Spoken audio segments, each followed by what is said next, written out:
Imagine driving a high-tech car every day for, well, over a year.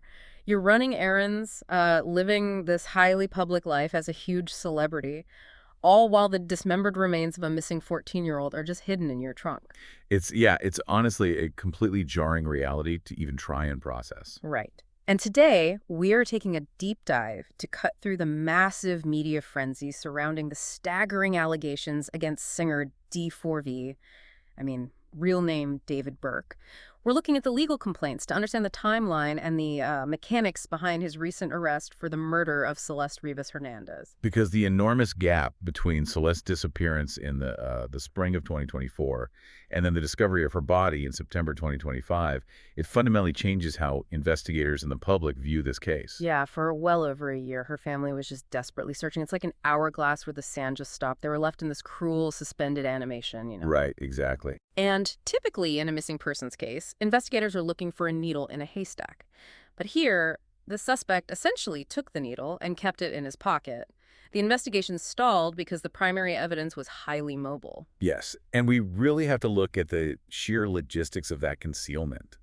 Like, how does someone hide human remains in a modern Tesla for over a year? I mean, seriously, those cars are basically driving computers. Exactly. They are packed with sensors. They require regular software updates, maintenance.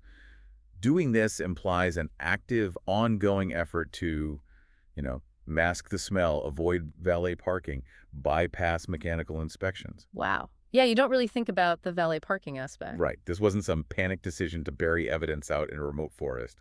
It was a daily, conscious choice to drive around with it. And that active daily concealment logically leads us to the really severe charges filed when he was officially taken into custody this past Thursday. Right, the murder complaint. Yeah, the murder complaint from prosecutors. Highlighted by statements from figures like Nathan Hawkman, it exposes what they're calling 5 grisly details. And one of the most critical is the allegation that D4VD actively lied in wait for Celeste. Which, legally speaking, lying in wait is a massive escalation from standard murder charges. How so? Well, it means prosecutors aren't just alleging he killed her. They believe they have concrete proof that he surveilled her, anticipated her movements, and basically set a trap. Oh, wow. Yeah, it moves the allegations entirely away from a spontaneous crime of passion, placing them firmly into the territory of, cold, calculated premeditation. I have to push back on the mechanics of that timeline, though, because if he really set a trap and lied in wait, wouldn't there be just an enormous amount of digital evidence? You would certainly think so. Right. We're talking about a 14-year-old and a high-profile celebrity. Between text messages, social media DMs, and the constant GPS tracking built into a Tesla, I Yeah. mean, should